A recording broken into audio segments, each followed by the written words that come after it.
My name is John Lobell. I teach architecture at Pratt Institute. You can find out more about me at johnlobell.com. You can reach me at johnlobell@mac.com. And this is one of a series of lectures on Venice for a cruise to Venice.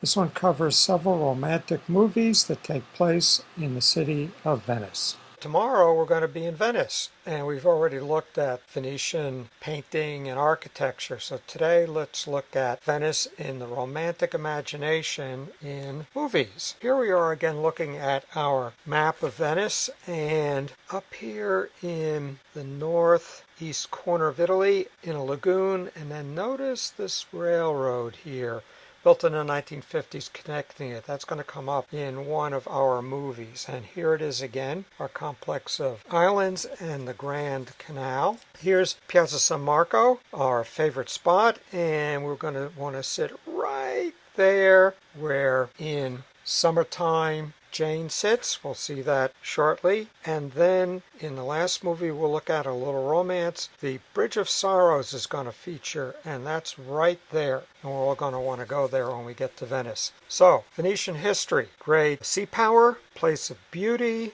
incredible architecture. Here's Palladio, one of my favorites. Literature, Shakespeare, Thomas Mann, Ezra Pound, Henry James, Evelyn Waugh, Marcel Proust all write about Venice in their work, and great Venetian writers, Marco Polo and Casanova, whom we'll see in a moment. Incredible place of music, Vivaldi, contemporary of Mozart. Music today in the Opera House, the Phoenix.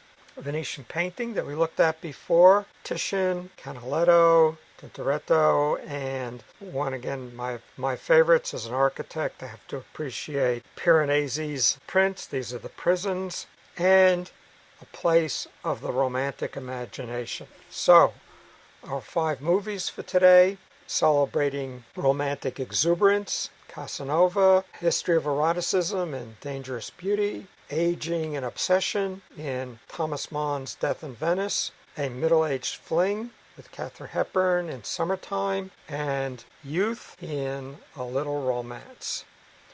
So Casanova, a 2005 movie starring Heath Ledger, shortly before his tragic death. Being chased in and out of women's bedrooms, he runs across roofs and making Venice a co-star of the movie. And so if you love Venice, you'd have to see this movie if for nothing else.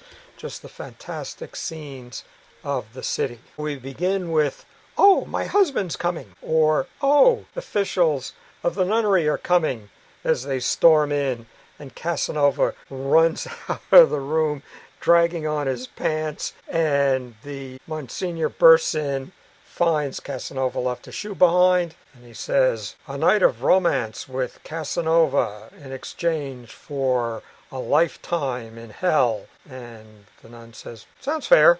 Casanova is out on the rooftop making a break for it right there. And it's just great scenes of seeing the city. Somehow they've airbrushed out the TV antennas. And they're after him, and he goes to his brother-in-law, the Doge. He says, "You got to save me, you got to save me." And the Doge says, "Look, you're in too much trouble. The only way you're going to get out of this is if you get married to a respectable woman." So he's doping out who this might be, how he's going to pursue her. In the meantime, we have Andrea Bruni and her daughters, and not enough money for dowries. What are we to do? Well, she's arranged for one of her daughters to marry Paprizio, played by the incredible Oliver Platt, who did need a little bit of padding in this one, although he is getting bigger.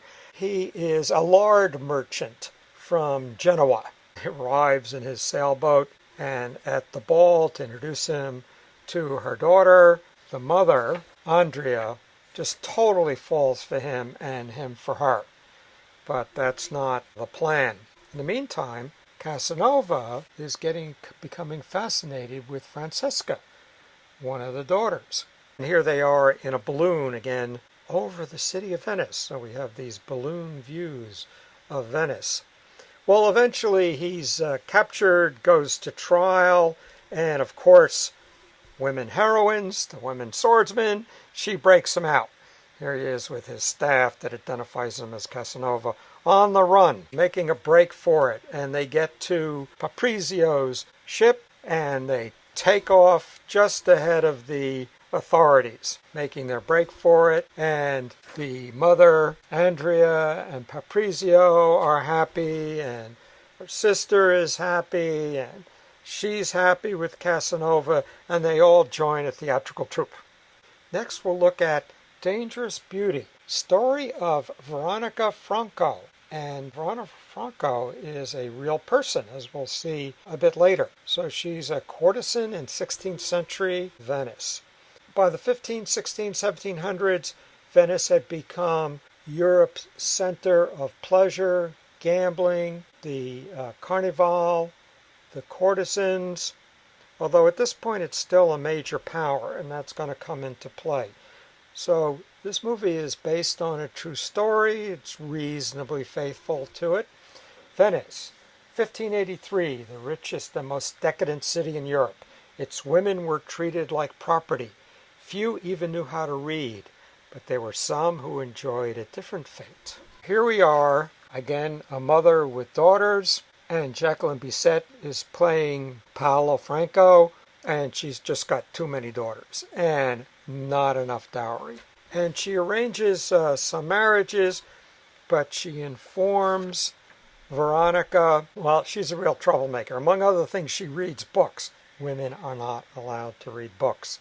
She's got a boyfriend, but this boyfriend, Marco, not going to marry her because she doesn't have a dowry. Doesn't mean they can't be together, but they can't get married.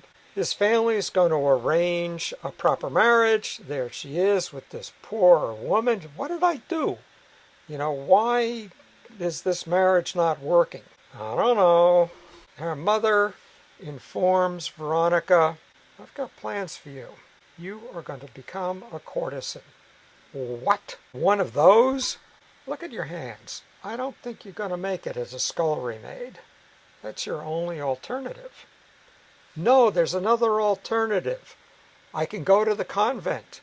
They visit the convent, watching a poor woman. Her hair is being sheared. She will never go out again. Okay, maybe I'll consider it. Mother says, let me show you something. Takes her to the library. Says, women aren't allowed in libraries. Ah, her mother says, but courtesans are. And so the possibility of a powerful woman using her eroticism as part of her power begins to open up for her. She's reading a biography here of Cleopatra. Okay, let's do it. Bathing for a smooth skin. Face masks. She's not enthusiastic yet. Learning to walk on high heels.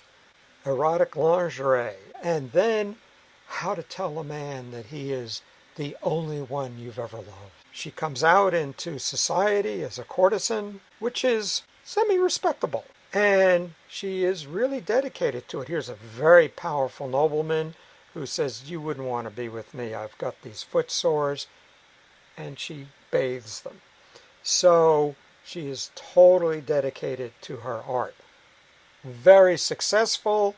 The wealth is rolling in, moving in new furniture.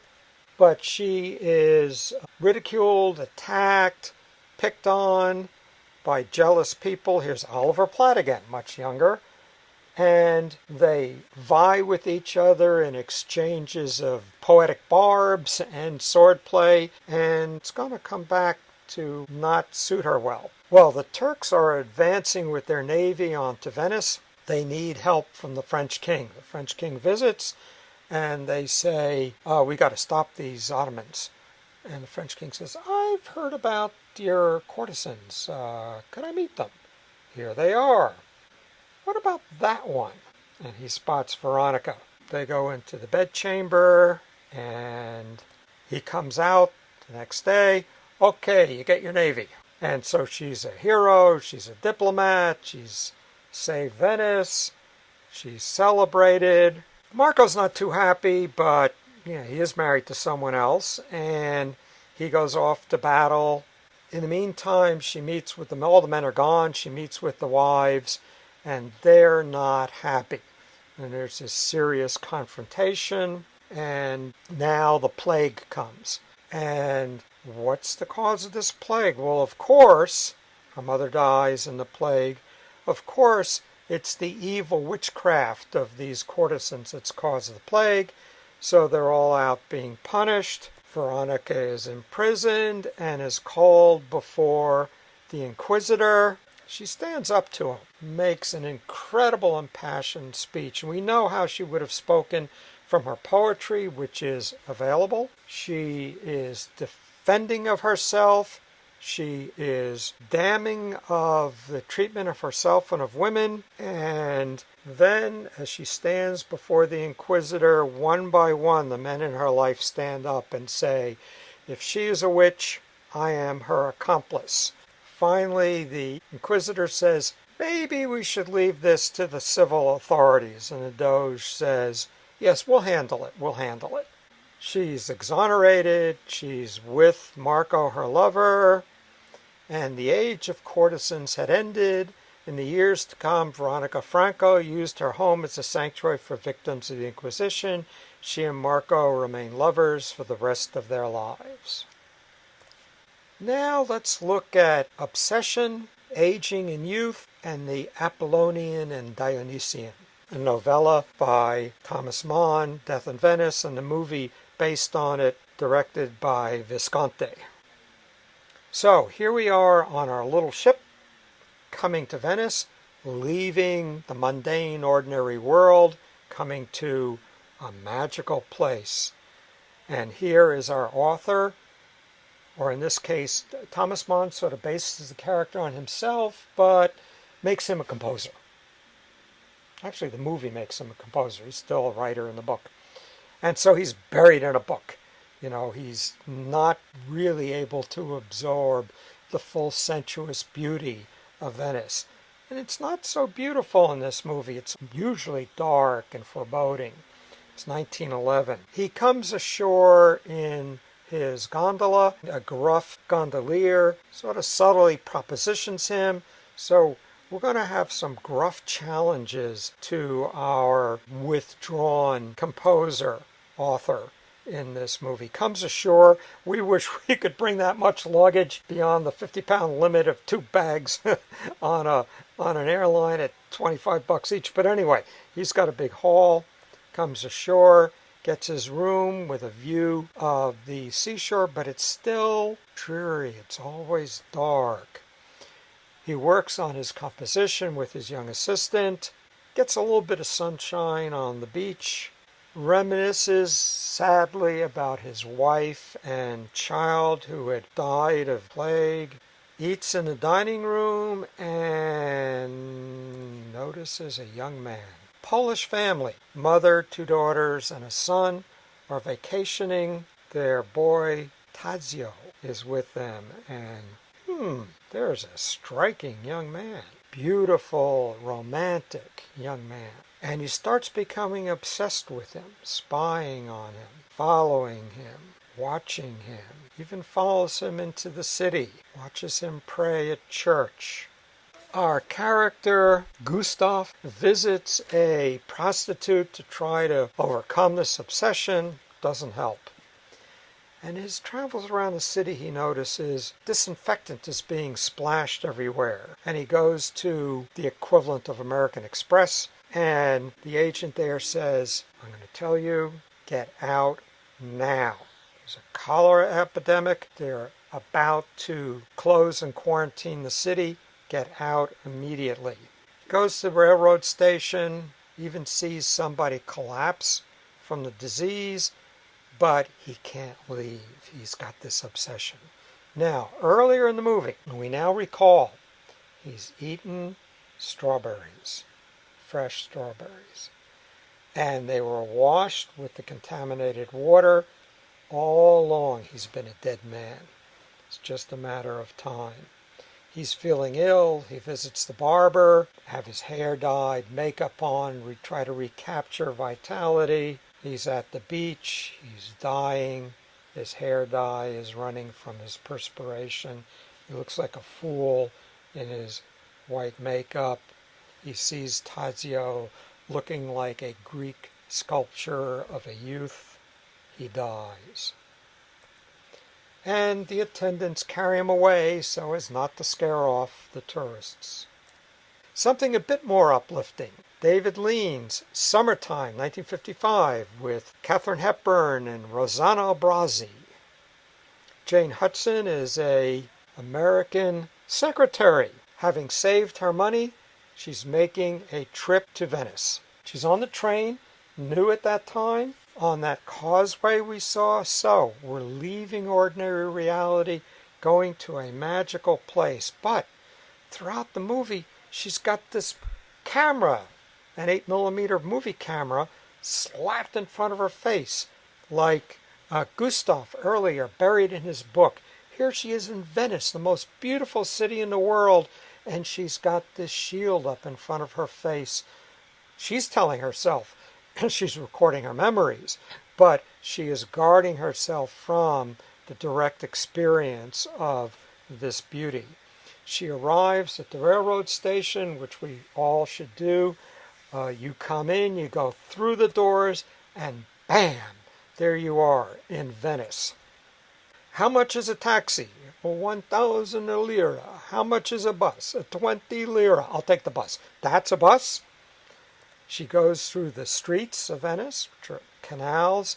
Things are strange, but she arrives at her wonderful little pension run by an American widow, and everybody there is speaking English, so she's fine, she's all set, and she goes off into the city and, of course, bursts into Piazza San Marco, has her adventures, picks up a little street urchin who are always wise, honest, etc., and in her filming, as she steps back to get the perfect view, falls into a canal.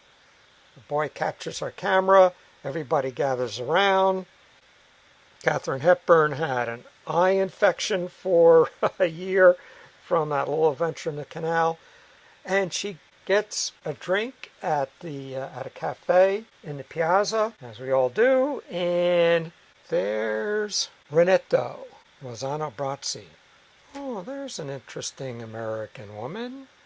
She's shopping and comes into his shop.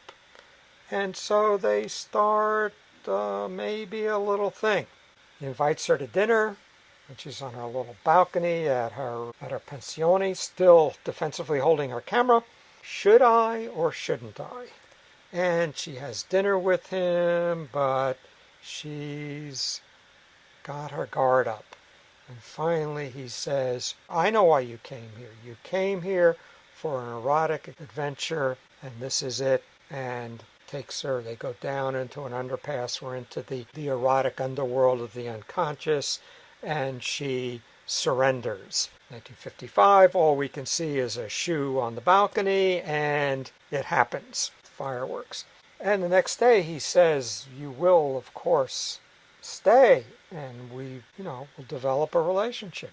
And she says, no, this is what it was about. I was here for this fling, and I'm leaving and going home.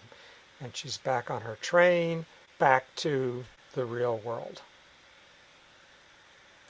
And finally, a very uplifting, wonderful little movie, a little romance, and a big star in the movie, Laurence Olivier. So a French boy and an American girl journey to Venice to seal their love. So this boy, Daniel, is a total movie buff.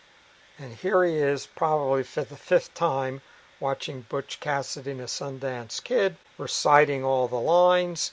Going home, he's handicapping the horses. He's genius, super mind there. Picks up dinner, brings it home for his father. He's a taxi driver, good kid, good father. His class at school is touring a palace, and a movie's being shot there with Broderick Crawford and a sleazy director.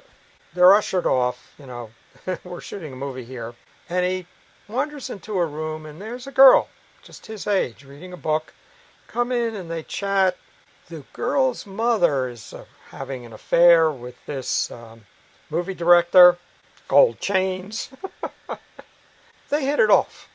And so they're meeting. The girl is Lauren, Lauren and Danielle. They meet a few times. They talk on the phone. This teenage, romance is starting to bud. They're walking in Boulevard in Paris. She drops her books. And he's picking up her books and he says, Heidegger? You're reading Heidegger? Oh, it's for school. School is assigning you Heidegger? Later she confesses she's reading on her own. She's a super genius too. They, we're both real smart. We're both kind of outcasts. Anyway, he kicks a soccer ball that's coming by and strikes an old man. Oh, they go and they help him up. And he says, you must join me. I'll buy you lunch. And so they go to a little cafe, and he's a marvelous teller of tales and chants them.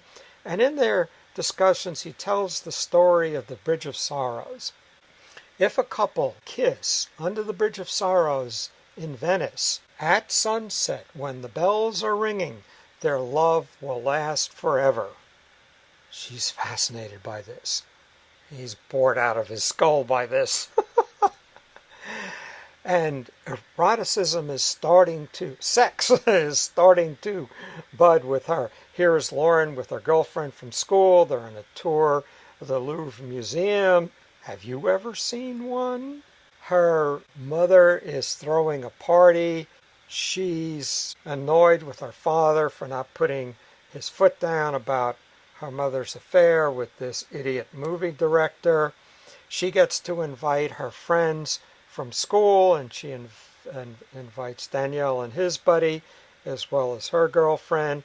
And why don't we all go upstairs, because, the adults are downstairs. And they go up, and they've sneaking some wine up, and they're all giggly. And they come down, and the movie director spots Danielle and says, did you make it with her? He's disgusted and punches him in the stomach. And the mother says, you're never to see him again. You've embarrassed me with my, I don't want to say it, boyfriend, this important artistic movie director. And so they sneak, they have to still see each other, sneak out at the movies. And her father tells her, I know what's going on, and we're going to go back to America, and that'll get your mother over this thing. Oh my God, going back to America. What am I going to do? She says, I know, we've got to kiss under the Bridge of Sighs in Venice. Well, we need money. Where are we going to get money? She says, I can handicap the horses, but I need a computer. She says, I can get access to the computer at my dad's company.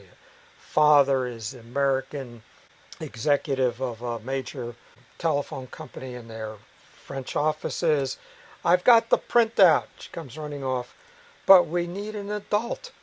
Oh, what about that old man Julius, Laurence Olivier? So he gets them into the horses. They bet on the horses. They actually didn't win, but he picked some pockets. He's a professional pickpocket. So they're off to Venice. And again, our little train taking us off to this special place. But it's a real ordeal getting there. Her girlfriend from school, where are you? I called your parents. Oh my God, I told them I was with you. You forgot to tell me. So now the cops are after them. They realize the cops are after them. They make a break for it and leave the money behind. They're in the newspapers. Oh my God, now I'm a kidnapper. So what are we going to do? I say we go for it. We're going to go for Venice. How do we get out of town? There are cops everywhere. They disguise themselves as bicycle racers. In the meantime, the husband is retaking control of his wife. They make it to Venice in the Piazza San Marco. They've been hiding out in San Marco. Here they are rushing out now for their final meeting under the Bridge of Sighs. The police have Julius, and he won't say where they are until the last moment, because they've got to make it to the Bridge of Sighs. They're rushing down the stairs, hail a gondola, they take off, but they were short on money. And the gondolier says, okay, that's it, you don't go any further, you didn't give me enough money. Well, they're not going to be stopped at the last minute. And there it is, just up ahead. They pull themselves along. Gondolier is calling after them, "You're stealing my gondola." The police are in pursuit. The sun is going down. The bells are starting to ring. Julius finally tells the father the real story, and they make it. They're under the Bridge of Sighs. They kiss. They will be in love forever. And she's now going back to America. They exchange addresses and phone numbers, and they have a final embrace. So let's just end with a little bit of thought about real life. So we began with Casanova. Well, Casanova is a real person, adventurer and author, born in Venice when it was the pleasure capital of Europe, carnival, gambling, beautiful courtesans, and is, of course, famous for his affairs with women, which are always elaborate and involve being chaste. He was associated with European royalty, popes, luminaries. He hung out with Voltaire, Goethe, Mozart. He spent his last years in Bohemia as a librarian, writing his memoirs, Story of My Life. Well worth reading. It was written in French. Of course, most of us would read it in English translation, but as important as it is, the full manuscript has still never been published. The movie had begun with Casanova writing his memoirs, but we're not even sure who Casanova is, because in the movie, it's sort of an honor. And so as Heath Ledger is leaving on that boat with the lard merchant, he tosses his staff to a young man, acquaintance of his. "You're the new Casanova. I'm going to go off and be faithfully married." Death in Venice. This beautiful boy, Tadzio. Well, there's an actor, Bjorn Andresen. He's a Swedish actor who played Tadzio. He's now a musician. And sort of unfortunately for him, this was apparently the height of his career. But there's also a real Tadzio. So in 1911, Thomas Mann was in Venice with his wife and saw a boy with his family and inspired this novella. Just came to him as though taking dictation from God, as he put it. Gilbert Adair has written a book about all of this. So there's a real Tadzio. That boy was Vladislav Moes, or Adzio Moes. He was born in 1900 to a wealthy family in Poland. At age 11, he traveled to Venice, although he was younger than the character in the movie. He was seen by Thomas Mann, who then put him in this book. He lived through World War I, World War II, communism. He was incarcerated in a POW camp, lost his wealth, married, lost his son. In 1971, he saw the movie. Oh my God, that's me. He died in 1986 in Warsaw, 3 years before Poland's liberation from communism. Dangerous Beauty, the richest and most decadent city in Europe. The following story is true. Well, almost. So, Veronica Franco was born to a family with hereditary rights. She was highly literate, participated in literary salons. Her mother had been a courtesan and was her teacher. Married and separated, 6 children by different men. And Marco Venier was her lover, but he never fully committed to her. Her poetry is powerful, heartfelt, explicit, demanding of love and loyalty and defending against attacks. She was persecuted by the Inquisition, but freed with the aid of her supporters. She lived a life of literature, art, pleasure, wealth, and splendor. But she fell into hard times after her home was looted when she was away during a plague, and she died in poverty at the age of 45. Here she is in a portrait by Veronese and a portrait by Tintoretto. One of her poems, "Sir, your virtue and your great valor and your eloquence had such power that they freed my heart from another's hand, and that heart I hope to see placed within your noble breast, and ruling there and doing your will." And then finally, the Bridge of Sighs, built in the early 1600s in the Baroque style, and it connects the Doge's palace to a prison. And the name Bridge of Sighs comes from a poem by Lord Byron. It's the sighs of the prisoners going off to the prison. Also from this poem of Byron comes the tradition that if a couple kisses underneath the bridge at sunset, they will be granted eternal love. And so tomorrow, let's all, as well as seeing the rest of Venice, maybe kiss beneath the Bridge of Sighs. Thank you.